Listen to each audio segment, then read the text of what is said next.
In 1952, Rabbi and scholar Gershon Chertov made a striking discovery, a medieval Hebrew translation of Al-Ghazali's Maqasid al-Falasifa, revealing how a Muslim theologian's reflections on logic and philosophy had crossed religious and linguistic boundaries to shape Jewish intellectual traditions. His study became a testament to something profound, that logic, born in Greece, adopted, refined, and transmitted by Christian, Muslim, and Jewish theologians, has long served as a shared language of reason. Fast forward several centuries and hundreds of miles south in Algeria, Morocco, and Mauritania, teenagers in traditional madrasas are still reciting verses on Aristotelian logic, not in Greek or Latin, but in Arabic poetry. The text they memorize is السلم المنورق or السلم المنورق, the ornamented ladder to the science of logic by Abdurrahman Al-Akhdari. Welcome to this first session of Madrasa Readings, where we explore how this small didactic poem keeps alive a centuries-old conversation. This little book is actually a didactic poem or nazm in Arabic, consisting of 144 verses in the Rajaz meter of Arabic prosody or arud. And what's amazing is that it was written by a young man, Abdurrahman Al-Akhdari, the Algerian rhetorician, logician, jurist, and theologian, died in 1575. He composed it in the 16th century when he was just 21 years old.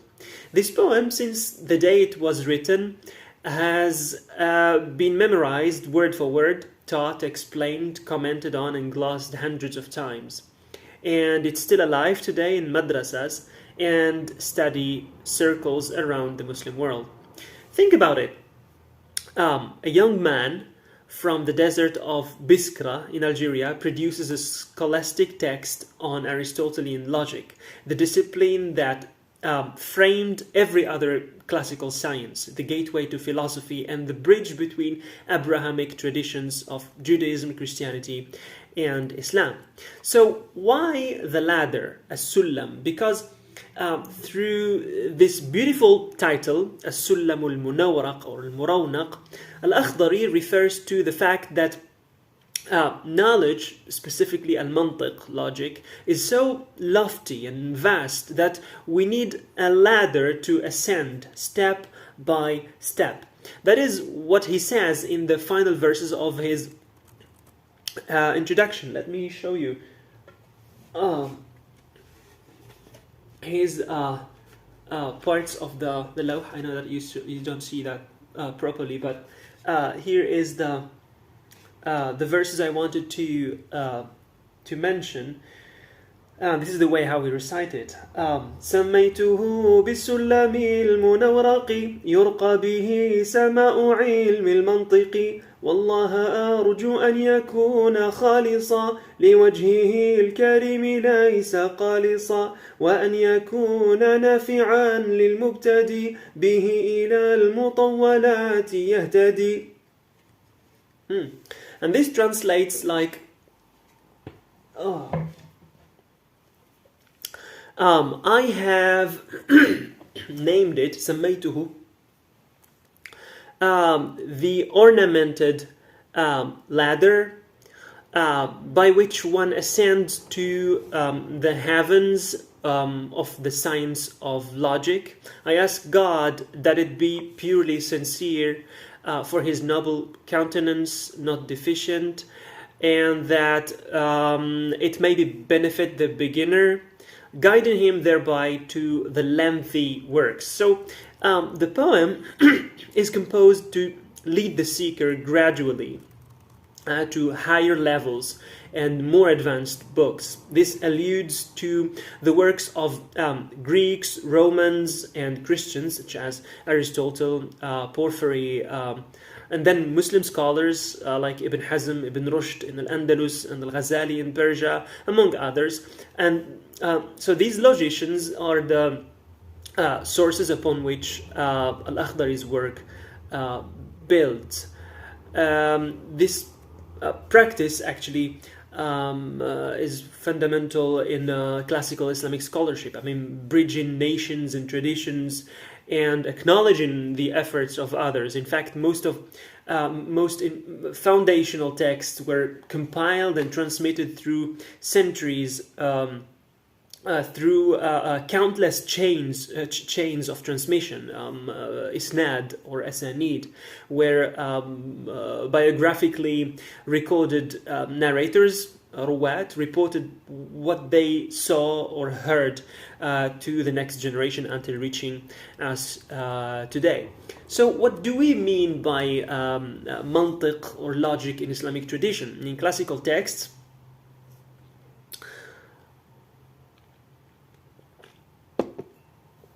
منطق is defined as قواعد or آلة قانونية, as some others prefer. So المنطق هو قواعد أو آلة قانونية تعصم مراعاتها الذهن من الخطأ في التفكير. So logic is a set of rules which, when observed, protect the mind from error in thinking. This is approximately the definition of Zakaria al-Ansari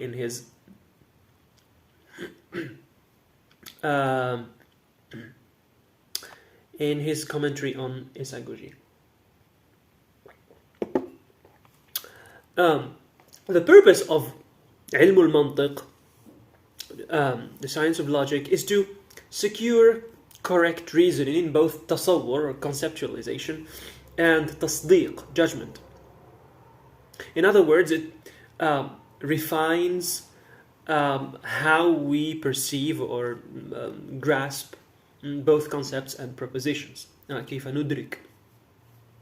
Much like Judaism and Christianity, logic in the Islamic tradition was employed to structure inquiry, guide interpretation, and organize education. For centuries, logic, together with grammar and rhetoric, formed what was known as the trivium in the liberal arts, studied to cultivate disciplined thinking, clarity of expression, and persuasive reasoning. In classical Islamic scholarship, logic held a similarly pivotal role. It was indispensable to the study of the fundamentals of Islamic law, usul al-fiqh, and theology or aqidah, as both disciplines rest upon sound concepts, valid evidence, and coherent arguments.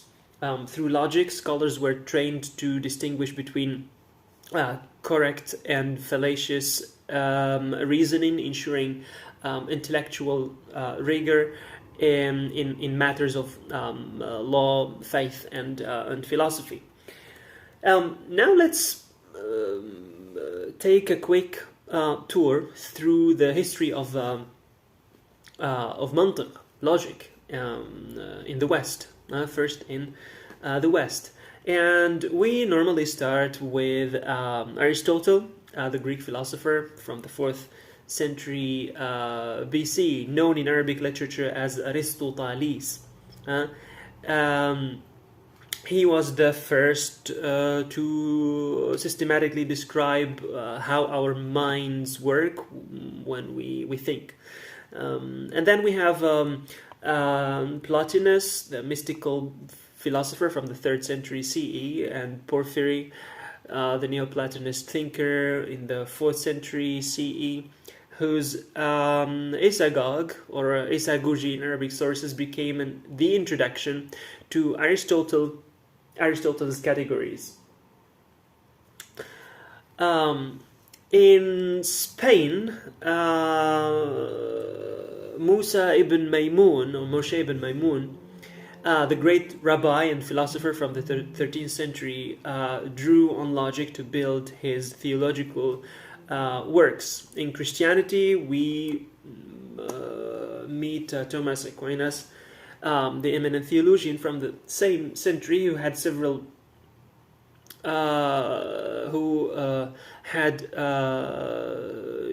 extensively used Aristotelian logic to systemize theology, and who engaged with Ibn Rushd, with Averroes, and referred to him as the commentator, as Ibn Rushd is known in medieval Europe through his extensive commentaries on Aristotle's work. When Muslims encountered Greek philosophy during the Abbasid era, they translated the key works and developed them further. You've probably heard about Abu Nasr al-Farabi, the second master in the 10th century, who wrote extensively on logic and philosophy, including his Al-Burhan fi al-Manطق. Then Ibn Sina in the 11th century, who produced monumental works on logic, including Kitab al-Manطق. And in Al-Andalus, in the same era, we meet Ibn Hazm, the sharp jurist and theologian from the 11th century, best known for his Al-Muhalla and Tawq al-Hamama. He wrote a Taqrib and applied logic in theology and jurisprudence. Abu Hamid al-Ghazali, the influential theologian, jurist, and mystic from the 12th century, emphasized logic's role in theology and usul al-fiqh in works like Mi'yar al-Ilm and his introduction to his usuli masterpiece al-Mustasfa. With al-Ghazali, we need to mention something here. It's widely believed that al-Ghazali was the first to apply mantiq or logic to usul al-fiqh. However, this claim can be questioned by examining earlier works such as those of Ibn Hazm, we have just mentioned him, which also reveal the use of logical methods. Nevertheless, al-Ghazali explicitly stated that logic is the foundation and introduction to all other disciplines. Ibn Rushd came in the 12th century and summarized Aristotelian logic in his Talkhis Mantiqi Aristo. A century later,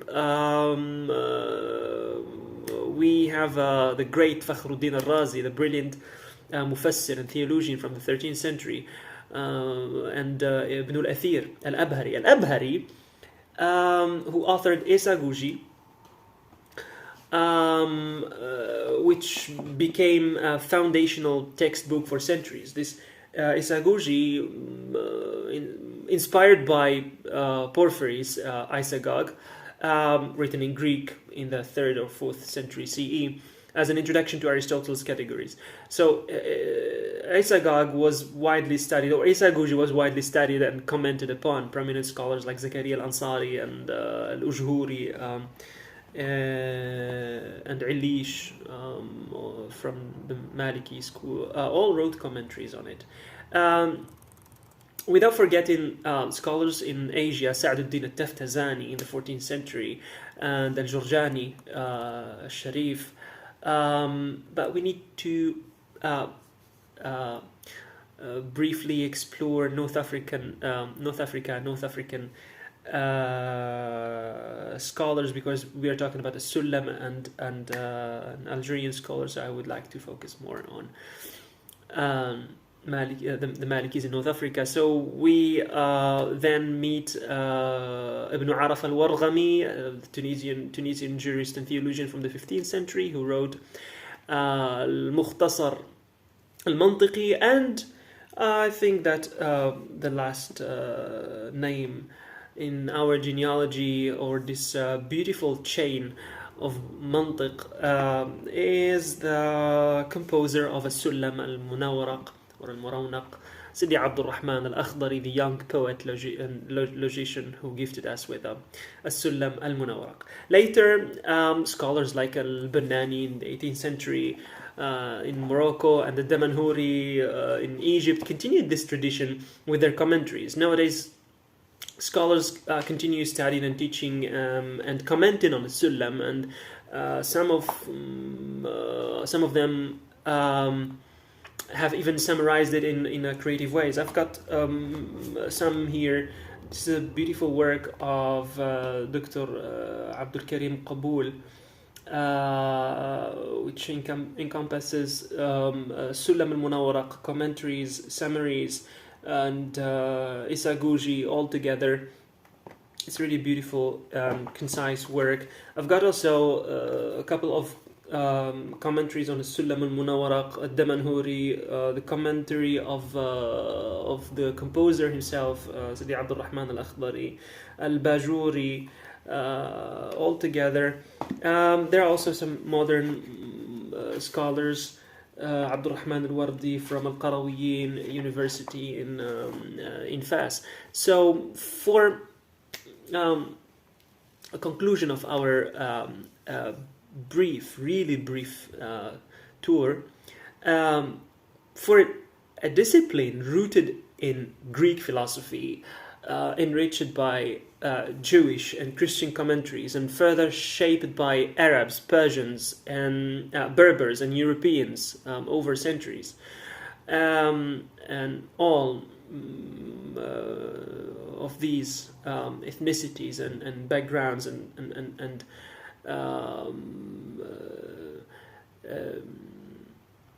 are Muslims, written in prose, expressed in poetry, and chanted in melodies, as I try to demonstrate, across the madrasas of North Africa.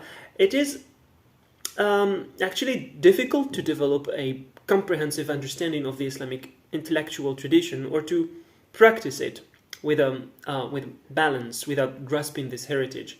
Like the young composer of السلم المنورق, Abdul Rahman al-Akhdari, hundreds of students in North Africa, African madrasas, today continue this centuries-old legacy, keeping alive a tradition that unites reason, faith, and beauty in the pursuit of knowledge. Thank you for watching, and see you next time with a new episode and a new textbook.